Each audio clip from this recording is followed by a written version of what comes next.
Sorry కొంచెం late అయింది. Thanks అండి. Go ahead sir. Floor is thanks. Yours. Thanks Venkatareddy గారు. ఈ ఆదివారం నాడు ఇంతమందిని లాక్డౌన్ మధ్యలో ఆదివారం నాడు మీరు ఒక మంచి టాపిక్ ద్వారా బంధించి కూర్చోబెట్టారు. నిజానికి మన ముందున్న సమస్య ఏంటంటే, మనం ఇప్పుడు బయటికి పోతే లాక్డౌన్ ఉందని పోలీసులు లాఠీ తీసుకొని ఇష్టం వచ్చినట్టు మనం కొడుతున్నారు. ఇది ఫస్ట్ నా ముందున్న మానవ హక్కుల సమస్య. మిగతా దాని సిద్ధాంతాలు మనకున్న సందిగ్ధతలో ఉన్నమాట వాస్తవమే ఉన్నాయి. కానీ ఇప్పుడు నేనేం చేయాలి? రోడ్డు మీదకి వచ్చి నేను ఏదో నా అవసరం కోసం బయటికి వెళ్తే, ఏదో ఎయిర్పోర్ట్ నుంచి వచ్చిన వాళ్ళని నేను వాళ్ళ ఇళ్లలో దింపి రావడానికి వచ్చిన ఊబర్ డ్రైవర్ని అయితే, లేదా మా బంధువులు ఎవరో హాస్పిటల్లో ఉంటే టిఫిన్ తీసుకుపోవడానికో లేకపోతే ఇంకేదో మందులు తీసుకుపోవడానికో నేను పోతూ ఉంటే, నన్ను లాఠీలతో ఇష్టం వచ్చినట్టు కొడుతూ ఉంటే, ఆ వీడియోలు అవన్నీ మనం చూస్తూ ఉంటే, నాకు మొట్టమొదట నాకు దెబ్బ తగిలేది నా ప్రజాస్వామ్యం ఉందో లేదో తెలియదు, నాకు వాక్ స్వాతంత్రం ఉందో లేదో నాకు తెలియదు. ముందుగా నన్ను తంతు ఉంటే నేను ఏం చేయాలి అనేది ప్రశ్న. నేను ఈ మధ్యనే ఒక ఆర్టికల్ రాసిన, అయ్యా మీకు ఎవరిచ్చినారు ఈ అధికారం? ఎక్కడ ఉంది నీకు అధికారం? లాఠీ చార్జ్ గైడ్ లైన్స్లో ఎక్కడ ఉందా? మీరు రోడ్డు మీద కనపడంగానే మేము కారు తీసుకొని కాల్ చేస్తాం. అది తుపాకీ పట్టుకు కాల్ చేస్తే కూడా పోతుంది కదా, ఓ పని అయిపోతుంది కదా, జనాభా పూర్తిగా తగ్గిపోతుంది. షూట్ అట్ సైడ్ చేయొచ్చు కదా, ఎందుకు చేయట్లేదు? షూట్ అట్ సైడ్ చేయడానికి మీకు ఏదైతే అడ్డం వస్తుందో, ఏ న్యాయం అయితే అడ్డం వస్తుందో, మీరు లాఠీ పెట్టి కొట్టడానికి కూడా అదే న్యాయం అడ్డం వస్తుంది. కొట్టడానికి వీల్లేదు అనే విషయం వీళ్ళకి తెలియదు, ఎవరు చెప్పేవాళ్ళు లేరు. ప్రభుత్వం ఇంకా కఠినంగా లాక్డౌన్ నిబంధనలు అమలు చేయాలి అంటే వీళ్ళు కఠినంగా లాఠీతో కొట్టాలని అర్థంగా మారిపోయింది. ఇది మన ముందున్న తక్షణ సమస్య. దీనికోసం నేనేమంటానంటే, మీలాంటి స్వచ్ఛంద సేవా సంస్థలు, హక్కుల రక్షణ సంస్థలు, చైతన్య సంస్థలు, మీరు ఒక ప్రతి జిల్లాలో, ప్రతి టౌన్లో, ఒక గ్రామంలో ఒక హెల్పర్స్ సెల్ ఒకటి తయారు చేయాలి. సామాజిక కార్యకర్తలతో కూడిన ఒక సహాయ బృందం తయారు కావాలి. అందులో పారా మెడికల్స్ ఉండాలి, పారా లీగల్స్ ఉండాలి, లేదా కాస్త 4 విషయాలు తెలిసిన జర్నలిస్టులను ఉండాలి, లేదా యువ న్యాయవాదులను ఉండాలి, లేదా లా విద్యార్థులను ఉండాలి, లేదా ఏ విద్యార్థులైనా ఉండొచ్చు. లా అనే లేదు. వాళ్ళు ఏం చేయాలంటే ముందు ఇన్ఫర్మేషన్ పెట్టుకోవాలి. ఇప్పుడు ఏదైనా కొడుతున్నారనగానే మీ ఎరువుల కింద కొడుతున్నారని ఆ పోలీస్ సబ్ ఇన్స్పెక్టర్ని అడగాలి ఫోన్ చేసి. నారాయణ కూడా అనుకోండి, ఉదాహరణ, ఆయన కొట్టాడో లేదో నాకు తెలియదు, ఉదాహరణ చెప్తున్నా. నారాయణ కూడా పోలీస్ స్టేషన్ అడగాలి, మీరు ఏ రూల్ కింద మేము కొడుతున్నారు చెప్పండి అని అడగాలి. ఎవరు అడగకపోతే కొట్టే అధికారం మాకుందని వాళ్ళు అనుకుంటుంటారు, కొడుతూ ఉంటారు. సో మొట్టమొదట నేను చెప్పేది ఏంటంటే, మీకు కొట్టే అధికారం లేదని పోలీసులకు ప్రభుత్వం చేత చెప్పించాలి, కోర్టులతోటి చెప్పించాలి. మధ్యప్రదేశ్ హైకోర్టులో ఒక పబ్లిక్ ఇంట్రెస్ట్ లిటిగేషన్ వేశారు ఈ మధ్య. వేస్తే హైకోర్టు చాలా స్పష్టంగా చెప్పింది, ఇట్లా కొట్టే అధికారం మీకు లేదు, అసలు కొట్టే అధికారం ఏం మీకు లేదు. కొట్టిన వాళ్ళ మీద తీవ్ర గాయాలు చేసే నేరాలు ఫలానా సెక్షన్ ఇండియన్ పీనల్ కోడ్ కింద కేసు పెట్టి ప్రాసిక్యూట్ చేయాలని కూడా చెప్పింది. ఇంత total violation of rule of law, complete violation of rule of law జరుగుతుంటే మనమంతా కూర్చొని మనం ఏం చేయట్లేదేమో అని నాకు చాలా బాధగా అనిపిస్తుంది. ఇప్పుడు మన రవి గారు మాట్లాడిన మాటలో కనపడే ఫ్రస్ట్రేషన్ కానీ, శాంతా సిన్హా గారు చెప్పిన ఏది మన డెమోక్రసీ ఎక్కడుంది, సోషల్ డెమోక్రసీ ఎక్కడుంది అని ఆమె అడుగుతూ ఉంటే, ఎక్కడుంది social freedom of speech, right to live అని నేను పాఠాలు చెప్పడం, మా పిల్లలు వినడం తప్ప నీకు ఎక్కడ రోడ్డు మీదకి వస్తే లేదు కదా రైట్ టు లైఫ్ అక్కడ అనేది. మనము ముందుగా మన తక్షణ సమస్యను ఎదుర్కోవడానికి సిద్ధం కావాలి అని నాకు అనిపిస్తుంది. సరే, ఇదొకటి మీకు ఒక ఉదాహరణకు మాత్రమే చెప్పిన, వారికి ఇక్కడ ఏ అధికారం లేదని చెప్పడానికి. అసలు కస్టడీలో కొట్టే అధికారం కూడా లేదు. ఇప్పుడు రఘురామరాజు ఇన్సిడెంట్ మనం అంతా చూస్తున్నాం. రఘురామరాజు మంచివాడా కాదా, అతను వాడిన భాష మంచిదా కాదా, అతను అట్లా మాట్లాడకుండా మంచిగా అంటే తప్పుగా మాట్లాడిన ప్రతివాడిని పోయి కొట్టడానికి తీసుకుని కొట్టవచ్చా? ఈ విషయం అర్థం చేసుకోకుండా మనకు సోషల్ మీడియాలో కానీ మామూలు జనం కానీ ఏం మాట్లాడుతున్నారంటే, కరెక్ట్ తగిన శాస్త్ర జరిగింది, మనకిష్టం లేకపోతే ఆ రఘురామరాజు మనకిష్టం లేదు, వాడికి తగిన శాస్త్ర జరిగింది. ఇట్లా మాట్లాడితే అసలు మనం రాజ్యాంగం గురించి మనకు అవగాహన ఉందా, స్వాతంత్రం గురించి అవగాహన ఉందా అని అనిపిస్తుంది. అప్పుడు మన శాంతా సిన్హా చెప్పిన మాటలు నిజంగా ముందే ఏవి చెప్పాలని అనిపిస్తూ ఉంటుంది. కరెక్టే. ఇది మన ముందున్న సమస్య. అస్సలు నేను ఒకసారి హ్యూమన్ రైట్స్ సంబంధించి మాట్లాడుతూ ఒక పోలీస్ అకాడమీలో సూపర్ సార్ నెక్స్ట్ యాక్షన్ చెప్పండి చెప్తున్నా కదా, మీరు ఇంతకుముందేమో సిద్ధాంతాలని విన్నారు, ఇప్పుడేమో ఏదో మాట్లాడితే నెక్స్ట్ యాక్షన్ చెప్పండి అంటున్నారు. మరి నేను మాట్లాడొద్దో చెప్పండి నాకు. ఇది కరెక్ట్ కాదు మీ పద్ధతి. ఎవరో రేజ్ హ్యాండ్ చేశారు, మంచిది, నేను ప్రశ్నల సమాధానాలు విందాం, చెప్పండి, అడగండి. లేదు మరి ఏం చేద్దామండి. మరి ఇందులో ఉన్న ఒక లోపం ఏమిటంటే ప్రజల రెస్పాన్సెస్ అర్థం కావు, ఇంకొకటి ఏమిటంటే వాళ్ళు వేసే ప్రశ్నలు కనపడుతుంటాయి. ఇంతకుముందు సైద్ధాంతిక విషయాలు మాట్లాడేసేపు ఎవరు ప్రశాంతంగా విన్నారు. నేను తంతున్న రోడ్డు మీద పెట్టుకోనని చెప్పిన అప్పటికి కార్యక్రమం కూడా చెప్పిన నేను చెప్తే అదే యాక్షన్ మళ్ళీ కొట్టు, అదే యాక్షన్ మళ్ళీ కొట్టు, దిబ్బోలు లాటి పెట్టుకో, నువ్వు కొట్టు. యాక్షన్ ఏమిటనేది ఆలోచించాలి. అది ఇప్పుడు ఆలోచన మొదలుపెట్టండి కనీసం. ఐఎమ్ హ్యాపీ దట్ మీలో ఆ ప్రశ్నను రేకెత్తించింది నా మాట, చాలా సంతోషం. ఇప్పుడు ప్రశ్న వచ్చింది కదా, అది ఆలోచిస్తూ ఉండండి. నేను మాట్లాడిన తర్వాత మీ ప్రశ్నలకు జవాబు వేయడానికి నేను ప్రయత్నం చేస్తాను. నాకు వచ్చినో లేదు, అయినా నన్ను అడిగి కూడా ఏం ప్రయోజనం ఉండదు. పోలీసులు మిమ్మల్ని కొడుతుంటే మీరు నన్ను అడిగితే నేనే చేయాలి. నేనేమైనా కమిషనర్ ఆఫ్ పోలీస్నా, డీజీపీనా, హోమ్ మినిస్టర్నా, ముఖ్యమంత్రినా, ప్రధానమంత్రినా? ఎవరు మాట్లాడటం లేదు దీని గురించి. నేను చెప్పిన ఈ లిస్టులో ఉన్న వాళ్ళు ఎవరు దీని గురించి మాట్లాడరు. తనడం గురించి వీళ్ళు చేస్తుంటారు. మేము తంతే మమ్మల్ని ఎవరు అడగరు, ప్రజల నుంచి ముఖ్యమంత్రి దాకా అనే ఒక సిద్ధాంతం వారికి, ఒక గ్యారంటీ వారికి ఉండడం వల్ల వాళ్ళు కొడుతున్నారు. మీ ఇంతకుముందు రవి చెప్పినట్టుగా ప్రశ్నించడం, మనం అడగడం మర్చిపోయాం, అడుక్కోవడం మొదలుపెట్టి అడుక్కుంటున్నాం కానీ అడగట్లేదు. వాళ్ళు కూడా మిమ్మల్ని అడుక్కోవడానికి సంసిద్ధం చేస్తున్నారు. మీకు రుబ్బురోళ్ళు ఇస్తారు ఫ్రీగా, మిక్సీలు ఇస్తారు, లేదా ఇంకేదో మాత్రలు ఇస్తారు, జ్వరం వస్తే పారాసిటమాల్ ఫ్రీగా ఇస్తారు. ఇటువంటి ఫ్రీ మందులు ప్రకటించి ఓట్లు దొబ్బేసుకొని వాళ్ళు వెళ్ళిపోయి మిమ్మల్ని 5 ఏళ్ళు మిమ్మల్ని పరిపాలిస్తున్నారు. మీరు ఫేస్బుక్లో రాసిన రాతలకు కూడా మిమ్మల్ని జైల్లో పెట్టే పరిస్థితి మీకు వచ్చింది. ఇప్పుడు కూడా మీరు అడగకపోతే ఫేస్బుక్లో మీరు రాసుకోవడం కాదు, ఎక్కడ అడగాలో అక్కడ అడగకపోతే ఇట్లాగే ఉంటారు. డెమోక్రసీ అనేది ఉండదు. మీరు మీ దేశాన్ని మీరు రక్షించుకోవడం అంటే మీ ప్రజాస్వామ్యాన్ని మీరు రక్షించుకోవడం, ఇంతకుముందు శాంత గారు చెప్పినట్టుగా మీ జాతీయతను మీరు రక్షించుకోవడం. మీ ఏదైతే భావన ఉందో, ఒక దేశభక్తి అనే ఒక భావన ఉందో, నా దేశము, నా ప్రజ, నా ప్రభుత్వం, నేను ఎన్నుకున్న ప్రభుత్వం అనే మీ భావన ఏదైతే ఉందో దాన్ని రక్షించుకోవడానికి ఒక చైతన్యవంతంగా ఆలోచించాలి. స్తబ్దుగా మన వెంకటరెడ్డి గారు చెప్పినట్టుగా క్రికెట్ చూసుకుంటూ హాయిగా అదే బజ్జీలు అవి తినుకుంటూ క్రికెట్ చూస్తున్నట్టు కాదు. ఇది దేశం ఏం జరుగుతుందో చూడాలి. ఇవాళ శ్మశానంలో చోటు లేదు. ఆ సినిమా గాయకుడు అన్నట్టుగా సిఫార్సు లేనిదే శ్మశాన బంధు దొరకదు రవ్వంత చోటు, పేరుకు ప్రజలది రాజ్యం, పెత్తందారులకే భోజ్యం అన్నాడు ఎప్పుడో 20 ఏళ్ళు 30 ఏళ్ల క్రితం. అద్భుతమైన పాట. నాకు అది రోజు గుర్తొస్తుంది. ఎందుకంటే మీకు శ్మశానంలో సీటు కోసం మీకు ఎవరినూ అడగాల్సిన పరిస్థితి వచ్చింది. ఇక మందుల గురించి చెప్పాల్సిన పని లేదు. ఇక మానవ హక్కుల గురించి మీరు అంటే ఒక ఉదాహరణ చెప్తాను.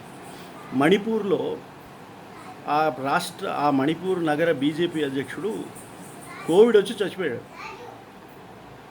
చచ్చిపోతే ఇద్దరు ప్రతిపక్షంలో ఉన్న ఒక రాజకీయ వేరే సిద్ధాంతాన్ని నమ్మేవాళ్ళు వారు ఏమన్నారంటే, అయ్యా కోవిడ్ వస్తే గోమూత్రము కానీ గోవు పేడ కానీ రక్షించదు, మన కామన్ సెన్స్ని, సైన్స్ని మనం వాడుకొని వ్యాక్సినో, మందో, హాస్పిటలో, ఆక్సిజనో, వెంటిలేటరో దానికి పోవాలండి, ఇవి మనం రక్షించమని ఒక ఆయన రాసి, అయినా మీకు మా నివాళులు, మీరు పాపం కోవిడ్కి బలైపోయారు, మీకు నివాళి అని చెప్పి ఈ మాట రాశారండి. You need common sense and science అని రాసినందుకు వాడి మీద జాతీయ భద్రతా చట్టం కింద కేసు పెట్టారు. ఇప్పుడు జాతి ఎక్కడుంది, భద్రత ఎక్కడుంది, ఏ జాతి, ఏ భద్రత, ఏ చట్టం? ఇది దారుణమైన పరిస్థితి. వాడు సుప్రీంకోర్టు పోవాలన్నమాట. వాడిని విడుదల చేయరు, లాకప్లో అరెస్ట్ చేస్తారు. ఎందుకు జాతీయ భద్రతా చట్టం కింద కేసు పెట్టారంటే బెయిల్ ఇవ్వడానికి వీలు ఉండదని, అంతే. ఇంకొక ఆలోచనే లేదు. వీడికి బెయిల్ ఇవ్వడానికి వీలు లేకుండా ఉంటే మనము వీడిని నా లోపల పడేసి మనం ఏమైనా చేయొచ్చు అనే ఒక దుర్మార్గపు ఆలోచన ఉన్నది. డాక్టర్ సుధాకర్ చనిపోవడం కూడా మానవ హక్కుల ఉల్లంఘన అండి. దేర్ ఈజ్ నో డౌట్ మానవ హక్కుల ఉల్లంఘన అని ఆంధ్రప్రదేశ్ హైకోర్టు కూడా చెప్పింది. పాపం ఆయన దిక్కు లేకుండా చనిపోయినాడు.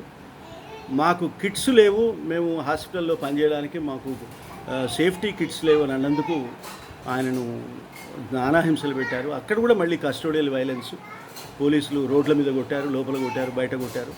చాలా దారుణం. అసలు పోలీసులు కొట్టకూడదు అనే విషయాన్ని పోలీసులకు ఎట్ట చెప్పాలి అనేది వెంకటరెడ్డి గారు ఈ సమావేశం, ఈ కార్యకర్తలు మొట్టమొదట ఆలోచించాల్సిన సమస్య ఇది.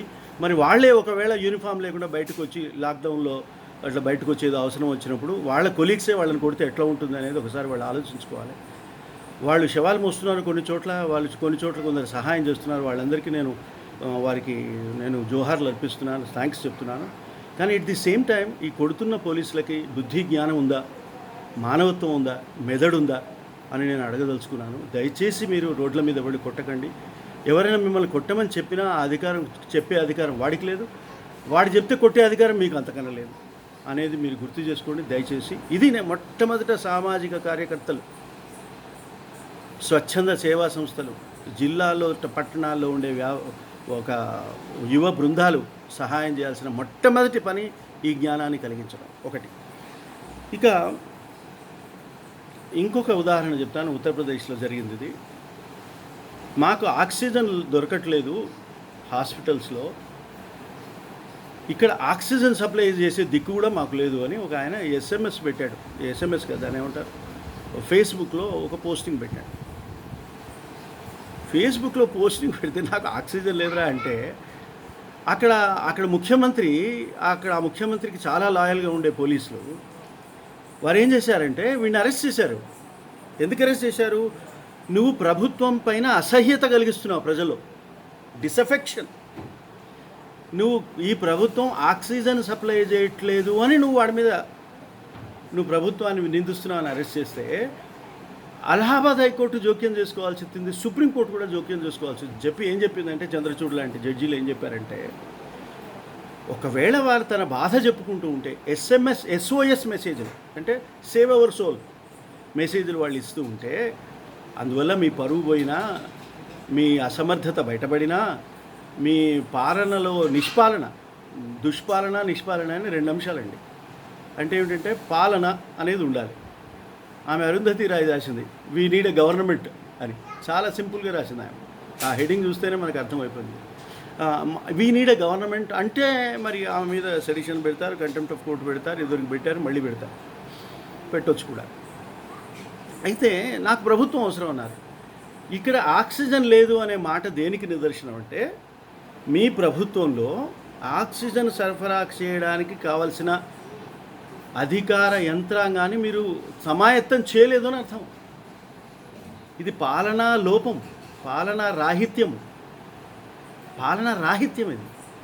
ఈ పాలనా రాహిత్యము ఎంత భయంకరమైందంటే దుష్పాలన అంత భయంకరమైంది. అంటే non governance is equal to misgovernance, bad governance, terrible governance, inhuman governance. Absence of governance is seriously a problem. మనం గుడ్ గవర్నెన్స్ గురించి మాట్లాడుతున్నాం. గుడ్ గవర్నెన్స్కి బొందా ఎక్కడుంది? గుడ్ గవర్నెన్సే లేదు అక్కడ. గుడ్ గవర్నెన్స్ ఏమిటి? ఢిల్లీకి ఆక్సిజన్ సరఫరా చేయాలి అనే ఆలోచన ఉండాలి కదా సార్. ఇప్పుడు కోవిడ్ వైరస్ ఇన్ఫెక్షన్ వచ్చి చచ్చిపోతే నేను ప్రభుత్వాన్ని నిందించదలుచుకోలేదు. ఎందుకంటే ప్రభుత్వానికి ఇటువంటి వైరస్ ఉన్నదని ఏడాది క్రితం వరకు తెలియదు, ప్రపంచంలో ఎవరికి తెలియదు. అది వచ్చింది యాక్సిడెంటు లేదా ఏదో మొత్తాన్ని జరిగింది, వాడు చనిపోయాడు. కానీ కోవిడ్ వచ్చిన తర్వాత నేను హాస్పిటల్కి వెళ్ళిన తర్వాత అక్కడ నేను ఆక్సిజన్ లేక నా వాడు చనిపోతే దీనికి ఎవరు బాధ్యత? కోవిడ్ మందికి పేటెంట్స్ ఉంటాయి, సరఫరా ఉంటుంది, ఇబ్బంది ఉంటుంది, ప్రొడక్షన్ డెఫిషియన్సీ ఉంటుంది. కానీ ఆక్సిజన్కి ఏముంటుందండి? ఆక్సిజన్ మీద ఎవడు పేటెంట్ తీసుకోలేదు. ఆక్సిజన్ సరఫరాకు నియంత్రణ లేదు, ఆక్సిజన్ దిగుమతి కూడా నియంత్రణ లేదు. మీరు GST పెట్టి దాని ఖరీదు ఎక్కువ చేస్తున్నారు మీ ప్రభుత్వం, కానీ ఆక్సిజన్ మీద ఇబ్బంది లేదు కదా. ఎందుకండి ఆక్సిజన్ సరఫరా చేయదు?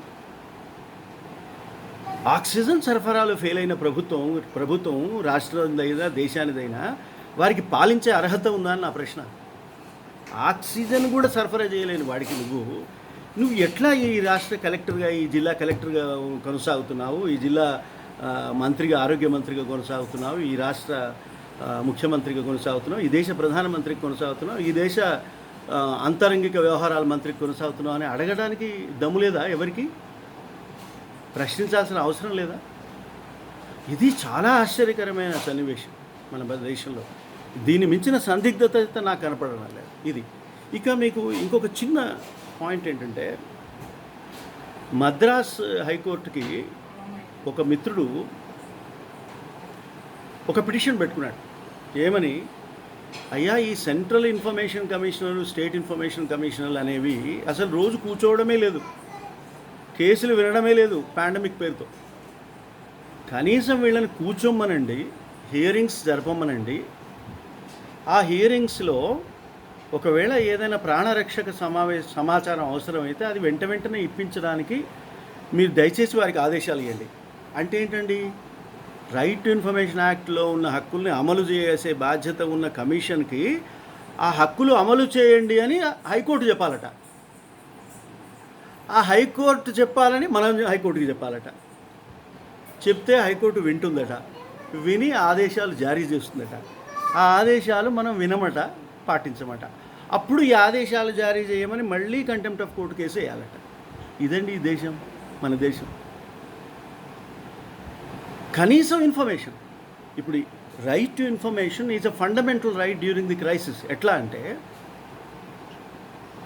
ఇప్పుడు ఫలానా చోట ఈ వ్యాధి ప్రబలంగా వ్యాపించి ఉంది, ఫలానా చోటికి మీరు వెళ్ళకండి చెప్పాలి, ఫస్ట్ పాయింట్. సెకండ్ పాయింట్, మీకు వచ్చింది, మీకు రాగానే ఈ జబ్బు రాగానే మీరు ఫలానా హాస్పిటల్కి వెళ్ళండి, అక్కడ 50 సీట్లు ఉన్నాయి, 50 బెడ్స్ ఉన్నాయి, 30 ఆక్యుపై అయినాయి, 20 ఖాళీ ఉన్నాయి, లేదా 20 ఖాళీ లేవు, మీరు వస్తే మీకోసం కొత్తగా అక్కడ బెడ్స్ ఏర్పాటు చేయడానికి ప్రభుత్వం అన్నీ ఏర్పాటు చేస్తుంది అనే అష్యూరెన్స్ ఏదైనా హాస్పిటల్ కానీ ఏదైనా ప్రభుత్వం కానీ ఎవరైనా ఇచ్చినారా ఈ దేశానికి? మీరు చెప్పాల్సిన బాధ్యత మీకు లేదా? పోనీ వాడు అక్కడ వెయిట్ చేస్తున్నాడు, పరీక్ష చేయడానికి నీకు పరిమితులు, వ్యాక్సిన్ ఇవ్వడానికి పరిమితులు, మందులు ఇవ్వడానికి పరిమితులు, కనీసం బ్లాక్ మార్కెట్లో మందులు అమ్మకుండా ఆపే దమ్ము, శక్తి, దమ్ము మీకు లేదు. మీకు డ్రగ్ ఇన్స్పెక్టర్స్ ఎందుకండి ఈ దేశానికి? మెడికల్ డిపార్ట్మెంట్ ఎందుకండి? పబ్లిక్ హెల్త్ డిపార్ట్మెంట్ ఎందుకండి? జీతాలు తీసుకోవడానికా? ఎందుకు ఇది? వీళ్ళు ఏం చేస్తున్నారు? మీకు ఒక ఉదాహరణ చెప్తాను. నెల్లూరులోనో విజయవాడలోనో మన మిత్రులు కొందరు, ఒక యువ న్యాయవాది, I appreciate all appreciation to that great young lawyer. ఆయన ఏం చేశాడంటే, డ్రగ్ ఇన్స్పెక్టర్ నెంబర్లు, హెల్త్ ఇన్స్పెక్టర్ నెంబర్లు, డాక్టర్ల నెంబర్లు, పోలీసుల నెంబర్లు, హెల్త్ మినిస్టర్ నెంబర్లు పెట్టుకున్నాడు దగ్గర, టెలిఫోన్ నెంబర్లు, ఈమెయిల్ ఐడీలు పెట్టుకుని కూర్చుని, ఇక్కడ సార్ ఇక్కడ మా రెమిడిసివర్ 20,000కి అమ్ముతున్నాడు సార్ అనగానే ఏ ప్రాంతం నోట్ చేసుకుంటాడు, వాడి నెంబరు నోట్ చేసుకుంటాడు. వెంటనే డ్రగ్ ఇన్స్పెక్టర్ ఫోన్ చేసి, ఏమయ్యా ఇక్కడ రెమిడిసివర్ 25,000కి అమ్ముతున్నారట, మీకేం పట్టదా అంటే ఆయన ఆడని లేపుతాడనమాట, కుర్చీ లేపుతాడు. మత్త గజాన్ని, చర్మం మందంగా ఉంటుంది, గజం ఏనుగు యొక్క చర్మం చాలా మందంగా ఉంటుంది, మన ప్రభుత్వం చర్మం లాగా చాలా మందంగా ఉంటుంది. దాన్ని లేపాలంటే అంకుశం అనేది కొత్తగా ఉండే ఒక సాధనం. అంకుశం అంటే, ఎప్పుడైనా అంకుశం చూసారు? సినిమా చూస్తారు కానీ అంకుశం ఏంటో చూడరు. అంకుశం అనే సినిమా చూస్తారు. అయితే ఆ అంకుశంతో పొడిచి లేపడానికి ఈ మనిషి ఫోన్ చేసి, మీకు ఈ ప్రాంతంలో రెమిడిసివర్ లేదా ప్రాణరక్షక ఔషధాలు లేదా జింకోవిట్ ఎక్కువ ధరలకు అమ్ముతున్నారా, పోయి కాస్త ఆపండి అని చెప్పడానికి చెప్తే, అతను పోయి ఆపితే వాడికి రెమిడిసివర్ దొరికింది. ఇది మానవ హక్కుల రక్షణ. నా టాపిక్ ఏమిటంటే, మానవ హక్కులను ఏ విధంగా రక్షించాలి చెప్తున్నా, ఈ విధంగా రక్షించాలి. ఇంకొకటి, ఫలానా చోట బెడ్ ఉంది వెళ్ళండి, ఫలానా హాస్పిటల్లో ట్రీట్మెంట్ ఉంటుంది వెళ్ళండి, ఫలానా మందు తీసుకోండి అని చెప్పడానికి హెల్ప్ లైన్స్ ఉండాలి. ఇంత టెక్నాలజీ పెరిగింది, ఇన్ఫర్మేషన్ టెక్నాలజీ. మనం దేనికి వాడుకుంటున్నామండి? నేను ఫలానా సినిమా చూశాను, నేను ఐఎమ్ ఎంజాయింగ్ ది మూవీ అని రాసుకోవడానిక? జనం చస్తూ ఉంటాయి ఒకవైపు. సో ఇది ఒక మానవతా రాహిత్యము, మానవత్వ లక్షణం అనేది నానాటికి క్షీణించిపోవడం ఈ దేశంలో, ఈ సమాజంలో అన్ని మానవ హక్కుల భంగానికి కారణం అని అనిపిస్తుంది నాకు. ఒక ప్రభుత్వాన్ని బ్లేమ్ చేయడం కాదు, మనల్ని కూడా బ్లేమ్ చేసుకోవాలి. మన సంఘాలని, రాజకీయ పార్టీలు ఏం చేస్తున్నాయి? నాకు ఒక్క ఉదాహరణ, నేను రాజకీయ పార్టీలు, అధికారంలో ఉన్న పార్టీ అట్లా ఏదో ఆ రకంగా ఉంది. మరి మిగతా పార్టీలు ఏం చేస్తున్నాయండి? మీద ఓట్లు తీసుకొని, మీ దగ్గర విరాళాలు తీసుకొని, మీ దగ్గర డబ్బులు తీసుకొని, మీకు ఎమ్మెల్యేగా ఎన్నిక కాకుండా మీ దగ్గర ఉన్న ఈ రాజకీయ పార్టీలన్నీ ఏం చేస్తున్నారండి? మీరు ఎందుకు నడపరండి? మీరు మీ డబ్బులతో ఈ సహాయ కేంద్రాలు ఎందుకు నడపరు? మీ పార్టీకి డబ్బులు లేవా? ఎలక్టోరల్ బాండ్స్ మీరు కొనుక్కోవట్లేదా? తెచ్చుకోవట్లేదా? మీకు ఇష్టం వచ్చినట్టు కోట్ల రూపాయలు ఇవ్వట్లేదా? మీరు ఇన్కమ్ ట్యాక్స్ ఎగదొబ్బడం లేదా? మీకు ఇన్కమ్ ట్యాక్సే లేదు కదా మీరు మీ రాజకీయ పార్టీలకు ఉండే ఆదాయానికి. ఇప్పుడు వెంకటరెడ్డి గారికి ఏదైనా ఆదాయం ఉంటే వాడి మీద ఇన్కమ్ ట్యాక్స్ ఉంటుంది ఆయనకి. ఆయన దేశ సేవ చేస్తాడు, పిల్లలకి సేవ చేస్తున్నాడు ఆయన. అతనికి ఇవ్వాలి ఇన్కమ్ ట్యాక్స్ ఎగ్జంప్షన్. రాజకీయ పార్టీలకు ఇస్తుంది మన దేశం. జిఎస్టీ ఏమో ఆక్సిజన్ మీద జిఎస్టీ వేస్తుంది. బుద్ధి జ్ఞానం ఉందండి వీళ్ళకి? మానవ హక్కులను హననం చేస్తున్నారు వీళ్ళంతా కలిసి. మానవ హక్కుల సంపూర్ణ హననం జరుగుతున్నది ఈ దేశంలో.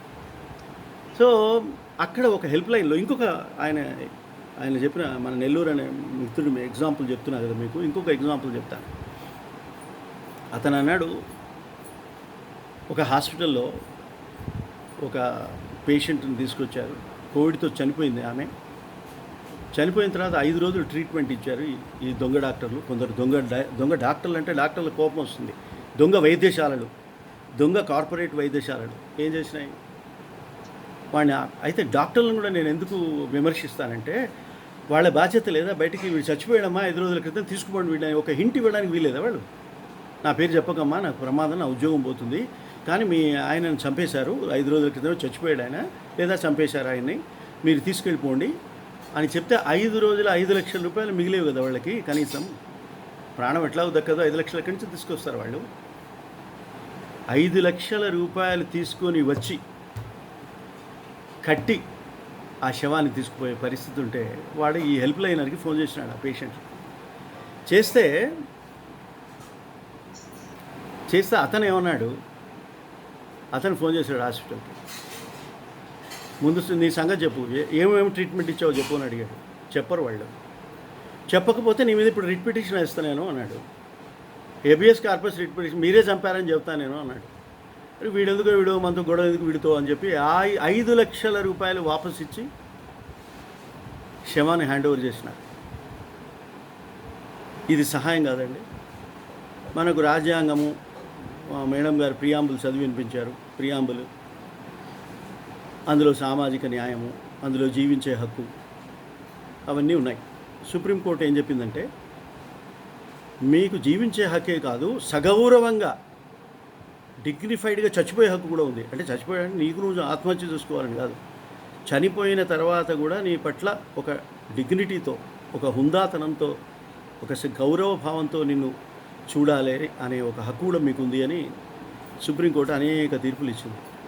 అంబులెన్స్లో పడి ఏడుస్తూ ఉంటే ట్రీట్మెంట్ కోసం అంబులెన్స్లో పడి క్యూలో నిలబడడం ఇక్కడ హాస్పిటల్ ముందు, ఆ తర్వాత బెడ్ కోసం తపన పడడం, ఆ తర్వాత అక్కడ చనిపోవడం, ఆ చనిపోయిన తర్వాత మళ్ళీ ఆ అంబులెన్సో లేకపోతే శవ వాహన పేటికో ఏదో దాంట్లో ఉండడం, అది కూడా అక్కడ ఆ శ్మశానంలో ముందర క్యూలో నిలబడి తగలబడడానికి ఎదురు చూడడం, బంధువులు కూడా రాకపోవడం, కొడుకులు కూడా రాకపోవడం, అప్పుడు ఎవరో సహాయం చేయాల్సి రావడం. మేడం గారు సెక్యులరిజం గురించి మాట్లాడారు. ఒక ఉదాహరణ చెప్తాను. అట్లాగే 4 కొడుకులు ఉన్న ఒక తండ్రి చనిపోతే, కరోనా వచ్చి చనిపోతే, ఈ 4 కొడుకులు భయపడ్డారు, మాకు కూడా కరోనా వస్తుందని. వాళ్ళనేమి తిట్టడం లే, వాళ్ళని విమర్శించడం లే, వాళ్ళ భయం వాళ్ళది. ఆ తండ్రిని వదిలేశారు, ఆ తండ్రి శవాన్ని వదిలేశారు. వదిలేస్తే 5-6 ముస్లిమ్స్, యంగ్ ముస్లిమ్స్ వాళ్ళు వచ్చి ఆ శవాన్ని సేకరించి తీసుకుని సగౌరవంగా ఏ విధమైన సాంప్రదాయాలు పాటించి, హిందూ సాంప్రదాయాలు పాటించి ఏ విధంగా అంతిమ సంస్కారం చేయాలో ఆ విధంగా అంతిమ సంస్కారం చేసినట్టు వీడియో వచ్చింది. దాన్ని మన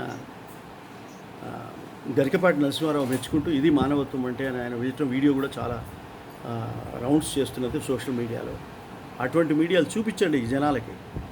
చూపిస్తే ఆ కొడుకులు హాజరు కావాలనే బుద్ధి కొడుకులకు వస్తుంది.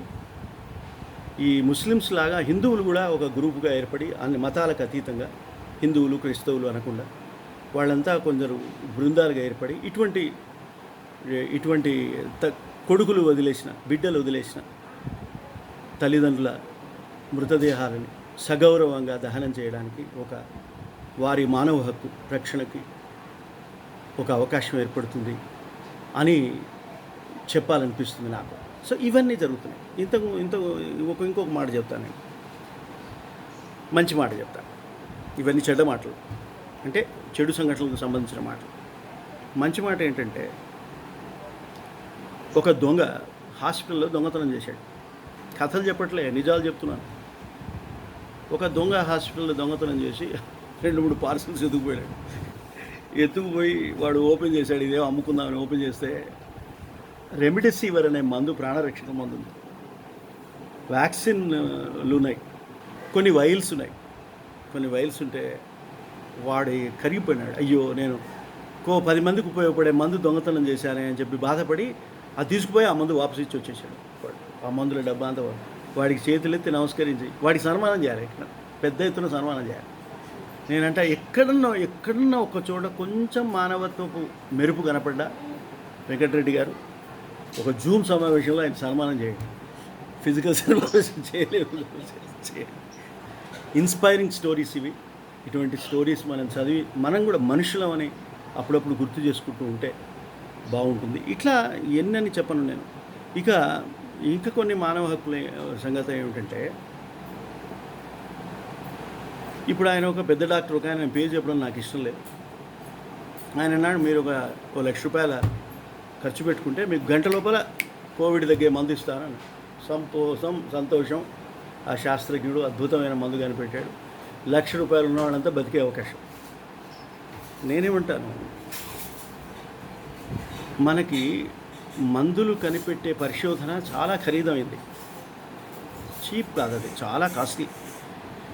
కొన్ని కోట్ల రూపాయలు మనము ఖర్చు పెడితే తప్ప ఒక మంచి మందు తయారు చేయడం సాధ్యం కాదు. ఒక పెన్సిలిన్ ఊహించండి, ఒక పెన్సిలిన్, ఒక క్లోరోమైసిటిన్, ఒక ప్రాణరక్షక మందు, టైఫాయిడ్ మందు, మలేరియా మందు ఈ దేశాన్ని రక్షించలే. మశూచి మందు రక్షించలే ఈ దేశాన్ని. ఎయిడ్స్ మందు రక్షించలే. మీకు తెలుసా, ఎయిడ్స్ మందులు భారతదేశంలో జనరిక్ డ్రగ్స్ నుంచి ఉత్పత్తి చేయడానికి కారణం ఏమిటంటే, అంతకుముందు మనం ప్రాసెస్ పేటెంట్స్ ఇచ్చాం కానీ ప్రోడక్ట్ పేటెంట్స్ ఇవ్వలే. ప్రాసెస్ పేటెంట్ ఏంటంటే, నేను ఫలానా పద్ధతి ద్వారా ఈ మందు తయారు చేస్తాను, నేను మాత్రమే తయారు చేస్తాను, డన్, నువ్వే చేయి. కానీ ఈ ప్రోడక్ట్ని నేను వేరే ప్రాసెస్ ద్వారా కనిపెడతానని మరెవరైనా అంటే ఓకే, యూ డూ. ఈ పాలసీని 1970లో మనం అనుసరించాం. తర్వాత ఏమైంది, ఈ ప్రపంచ ఇంతకుముందు మనవాడు చెప్పాడు 3 వైరస్లని, మన రవి కన్నెగంటి గారు. 3 వైరస్లు. అందులో ఒక వైరస్ ఏమిటంటే పేటెంట్స్. ఆ పేటెంట్ అంటే ప్రైవేటైజేషన్లు, గ్లోబలైజేషన్లో పేటెంట్ అన్నాడు. పేటెంట్ అంటే ఏంటంటే, మీరు ఆశ్చర్యపోవాలి, పేటెంట్ కూడా చెడ్డదేం కాదు. పేటెంట్లో ఉన్న లక్షణం ఏంటంటే, నేను కనిపెట్టిన మందు తాలూకు పరిజ్ఞానాన్ని నేను మీకు ఇస్తాను, మందును మాత్రం నేనే అమ్ముకుంటాను. ఇది పేటెంట్ అంటే. అంటే నీకు ఇచ్చిన పరిజ్ఞానాన్ని పైన నువ్వు పరిశోధన చేసి ఇంకొక గొప్ప మందు కనిపెట్టడానికి నీకు అవకాశం ఇస్తూ, నేను కనిపెట్టిన ఈ పరిజ్ఞానం ఆధారంగా తయారైన మందుల్లో నేను లాభాన్ని నేను తీసుకుంటాను. ఎక్స్క్లూజివ్గా నేనే తీసుకుంటాను. ఎందుకంటే మళ్ళీ నేను ఇంకో పరిశోధన చేస్తాను. న్యాయం. ఇది న్యాయం. అయితే దీనికి ఒక మినహాయింపు కూడా ఉంది. ఏం ఎక్సెప్షన్ అంటే కరోనా వైరస్ లాంటి పాండమిక్ సిచ్యువేషన్స్ వచ్చినప్పుడు, ప్రజల ఆరోగ్యం ముప్పులో ఉన్నప్పుడు, ఎవరైతే ఈ లైసెన్స్ పేటెంట్ కలిగి ఉన్నారో వారి చేత ఎక్కువ ఉత్పత్తి చేయించడానికి ప్రభుత్వం సహాయం చేయాలి. ఇప్పుడు మన భారత్ బయోటెక్, అక్కడ serum institute of India Pune, వీళ్ళు చేస్తున్నారు. వీళ్ళకి ఏం చేయాలంటే, అయ్యా మీకు ఏమైనా డబ్బులు కావాలా, మీ ఎక్స్పాన్షన్ చేయండి మీ ప్రొడక్షన్ని, మీరు 1 కోటి మందులు చేస్తున్నారు, సరిపోదు 2 కోట్లు చేయండి.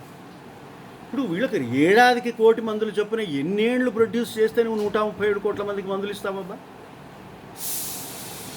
ఎన్నేళ్ళు? ఈలోగా ప్రజలు బతికుండాలి నీ మందులు తీసుకోవడానికి. అయితే ఆ ట్రంప్ ఏం చేశాడు తెలుసా మీకు? ట్రంప్ను మనం అంతా తిడతాం వేరే అనే విషయాలకి. ఆ ట్రంప్ ఏం చేశాడంటే, $2 బిలియన్ వ్యాక్సిన్ ప్రొడ్యూసర్లకు ముందే ఇచ్చేసినాడు. ముందే 2020లో ఇచ్చేసి, మీరు ప్రొడ్యూస్ చేయగానే మాకే అమ్మండి మొదట అని బుక్ చేసుకున్నాడు వాళ్ళని. పేటెంట్ గొడవ లేదు, ఏ గొడవ లేదు. వాళ్ళు ప్రొడ్యూస్ చేసి ఇచ్చారు. వాళ్ళ 33 కోట్ల మంది ప్రజలకి ఇప్పుడు 80% 90% వాడు మందులు ఇచ్చుకున్నారు. మనం ఎక్కడున్నాం సార్? మనం విమానంలో, ప్రత్యేక విమానంలో పూణేకి వెళ్ళి ఆ తర్వాత హైదరాబాద్కి వచ్చి వాళ్ళతో మాట్లాడుతుంటే నేను అనుకున్నా, అబ్బా ఎంత గొప్ప బాధ్యత ఉన్న రాజకీయం మన దేశంలో ఉంది, అద్భుతం అనుకున్నా. కానీ నేను పోయి ఏం చేశారు? వాళ్ళ ఎక్స్పాన్షన్ పెంచలేదు, డిస్ట్రిబ్యూషన్ కెపాసిటీ పెంచలేదు, ఊరికే మాట్లాడించి వెళ్ళిపోయినాడు, అయిపోయింది. ఇవాళ మనం వ్యాక్సిన్ కొరత, వ్యాక్సిన్ అమ్ముకోవడానికి వ్యాక్సినే లేదు. అటువంటి మనం 6 కోట్లు ఎగుమతి చేసాం మధ్యలో. ఇది ఒక గవర్నెన్స్ మెకానిజం అంటారు దీన్ని, ఇది బ్యాడ్ గవర్నెన్స్ ప్రిన్సిపల్ అంటారు దీన్ని. సో మన అవసరాలు గుర్తుపెట్టుకోకుండా మనం ప్రపంచ మానవులం కదా, మానవత్వం ఉండాలి కదా, ప్రజలందరినీ రక్షించాలి, ప్రపంచంలో ఉన్న ప్రజలందరూ మన ప్రజలే కదా, పోనీ అట్లే వ్యవహరించు. నీకు ఇక్కడ మెజారిటీ మైనారిటీ గొడవలే నీకు ఇక్కడ పెట్టుకొని నువ్వు ప్రపంచ ప్రజలందరినీ నేను కాపాడుతానని నువ్వు 6 కోట్ల మందులు నువ్వు ఎగుమతి చేసినప్పుడు మరి ఇక్కడ కూడా అదే భావన ఉంటే బాగుండేది కదా అని జనం అడగొద్దా? ఇది టాలరెన్స్కి, హ్యుమానిటీకి, గవర్నెన్స్కి, మేనేజ్మెంట్కి సంబంధించిన సమస్య. మనం అక్కడ కూడా ఫెయిల్యూర్. ఎవరైనా అడుగుతున్నారా? ఇవి అడిగితే నువ్వు కాంగ్రెస్ మనిషివి, నువ్వు కమ్యూనిస్ట్వి, నువ్వు కమ్మిగాడివి, కమ్యూనిస్ట్ అయితే కమ్మిగాడు, ఇంకోటి కాంగిడితే కాంగిగాడివి, నువ్వు దొంగిగాడివి, ఇట్లా రకరకాల పేర్లు పెట్టి నువ్వు జాతి వ్యతిరేకివి. ఏమో ప్రభుత్వాన్ని విమర్శిస్తే దేశాన్ని విమర్శించినట్ట, పార్టీని విమర్శిస్తే ప్రభుత్వాన్ని విమర్శించినట్ట. దేశాన్ని ఎట్లా విమర్శిస్తారు? దేశం అనేది జీవి కాదు కదా. వీడు దేశం పరువు పోయిందని దావా వేస్తాడు. అసలు దేశానికి పరువు ఏమిటంటే నాకు అర్థం కాదు. ప్రధానికి పరువు ఉంటుంది, ముఖ్యమంత్రికి పరువు ఉంటుంది, కానీ రాష్ట్రానికి, దేశానికి పరువు ఉండదు అని సుప్రీంకోర్టు చెప్పింది. నేను చెప్పిందంటే మీరు వినరు కదా, అందుకని సుప్రీంకోర్టు చెప్పిందని నేను చెప్తూ ఉంటాను మధ్య. సుప్రీంకోర్టు కూడా చెప్పింది, లండన్ కోర్టు చెప్పింది, అమెరికన్ సుప్రీంకోర్టు చెప్పింది, ఇండియన్ సుప్రీంకోర్టు కూడా చెప్పింది. మనం వినాం. అసలు మనకి ఏ పట్టింపు లేదు. నువ్వు ప్రభుత్వాన్ని తిట్టావు, నీ మీద సెడిషన్, నీ మీద డిఫమేషన్, నీ మీద 153A, ఇంకా హాస్పిటల్కి రాగానే మా కస్టడీకి రాగానే మేము తంతాం, మీ కాళ్ళు ఇరగొడతాం. నాకు కాలు ఫ్రాక్చర్ అయిందని వాడు ఆర్మీ హాస్పిటల్ వాడు రిపోర్ట్ ఇస్తే వాడి కాలు విరగొట్టుకుని ఉంటాడండి. ఇంత అద్భుతమైన మానవులండి మనం, మానవత్వం. వాడి కాలు వరకు ఒకసారి చూడండి, మీరు ఒక కాలు విరగొట్టుకొని చూడండి, ఒక వేలు విరగొట్టుకొని, పోనీ చిటికనే వేలు విరగొట్టుకొని చూద్దాం ఎంత బాగుంటుందో. చిటికనేలే కదండి విరగొట్టుకోవచ్చు అంటే విరగొట్టుకొని చూడండి ఎంత బాగుంటుందో.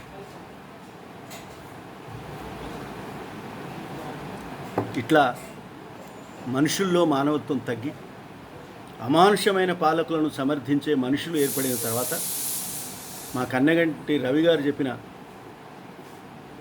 వినియోగదారుడు వీడికన్నా బెటర్, కనీసం వాడు డబ్బులు ఇచ్చి వస్తువులు కొనుక్కుంటున్నాడు, వీడికి మానవత్వం కూడా లేదు. ఒక జర్నలిస్ట్ రాస్తాడు, పోతే 1,00,000 మంది పోతే పోయింది, జనాభా తగ్గుతుంది, 133 కోట్లు ఉన్నాయి, ఏమో తగ్గిపోతుందా అని అంటాడు ఆయన.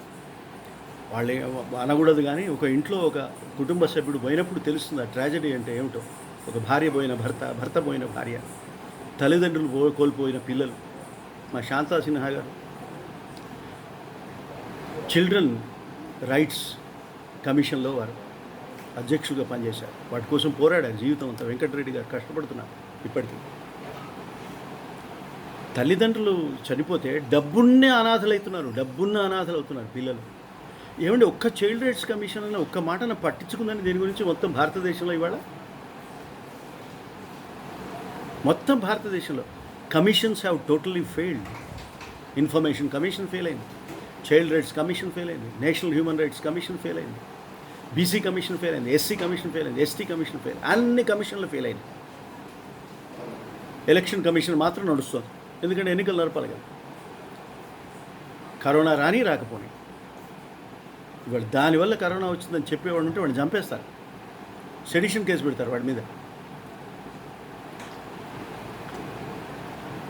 కనీసం ఎంతమందికి కరోనా వచ్చిందో చెప్పరండి ఈ ప్రభుత్వాలు. ఎంతమందికి కరోనా వచ్చింది, ఎంతమంది చచ్చిపోయారు చెప్పమనండి, చెప్పరు. అంటే ఇన్ఫర్మేషన్ లేదు, యాక్సెస్ టు హాస్పిటల్ లేదు, యాక్సెస్ టు మెడిసిన్ లేదు, యాక్సెస్ టు జస్టిస్ లేదు, యాక్సెస్ టు శ్మశానం కూడా లేదు. మనమంతా ఈ మౌనం పాటిస్తున్నాం.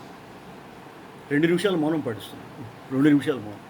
ఇప్పుడు మన వాళ్ళు ఎవరో చనిపోతే పాటించినట్టు. నేను చెప్పేది ఏంటంటే, మీరు ప్రతి జిల్లాలో ఒక బృందం ఏర్పడాలి, ప్రతి గ్రామంలో ఒక బృందం ఏర్పడాలి, ప్రతి ఊళ్ళో న్యాయవాదులు వాళ్ళంతా కలవాలి, జర్నలిస్టులు, న్యాయవాదులు, విద్యార్థులు, రాజకీయ పార్టీల వాళ్ళు కలిసి ఒక బృందంగా ఏర్పడాలి. హిందువులు ముస్లింలు కొట్టుకు చావద్దు, ఏర్పడి ఎవడికి అన్యాయం జరిగినా ప్రశ్నించాలి. డ్రగ్ ఇన్స్పెక్టర్ని అడగండి, మెడికల్ షాప్ని అడగండి, హెల్త్ మినిస్టర్ని అడగండి, హోమ్ మినిస్టర్ని అడగండి, ముఖ్యమంత్రిని అడగండి, ప్రధానమంత్రిని అడగండి. అడిగి మీ వాళ్ళని మీరు ముందు రక్షించుకోండి. ప్రజాస్వామ్యం, జాతి భక్తి, దేశభక్తి తర్వాత ముందు మీ ఊళ్ళో మీ వాళ్ళని రక్షించుకోండి, నీ కుటుంబాన్ని రక్షించుకోవడానికి కరోనా వంటి వైరస్ నుంచి, అంతకు మించిన భయంకరమైన అమానుష్యమైన వైఖరి నుంచి ఈ దేశాన్ని, ఈ ప్రజని, ఈ కుటుంబాన్ని రక్షించుకొని మనకు మనం నిలబడి ప్రశ్నించి ప్రజాస్వామ్యాన్ని, దేశాన్ని నిలబెట్టుకోవాలని చెప్తూ ఇంకా ఏం మాట్లాడాలో తెలియట్లేదు. ఇక్కడికి ముగిస్తాను. మీరు థ్యాంక్ యూ సార్. యాక్చువల్లీ కొన్ని ప్రశ్నలు ఉన్నాయి, తీసుకుందాం సార్. ఒక 10-15 ఆల్ స్పీకర్స్ ఉంటే ఐ థింక్ శ్రీధర్ గారి కన్నా మాడ ఖుషి గారి పేరు ప్రసిద్ధి ఉంది. చాలా అంటే ఒకవైపు సెటైర్ వేస్తూనే మన బాధ్యతను గుర్తు చేస్తూ పౌరులుగా సైలెన్స్ ఉండడం మాత్రం బాగలేదు అనేది, ఏ పరిస్థితిలో ఎట్లా ఉంటే అట్లా ప్రశ్నించడం అయితే చేయాలి. అండ్ డిస్ట్రిక్ట్ లెవెల్లో గ్రూప్స్గా ఫామ్ కావడం అనేది చాలా మంచి ఐడియా. మనం అందరం వివిధ జిల్లాల నుంచి, ఈ రాష్ట్రంలో 2 రాష్ట్రాల నుంచి ఉన్నారు ఇక్కడ, AP and Telangana. Telugu speaking కాబట్టి మనము కేవలం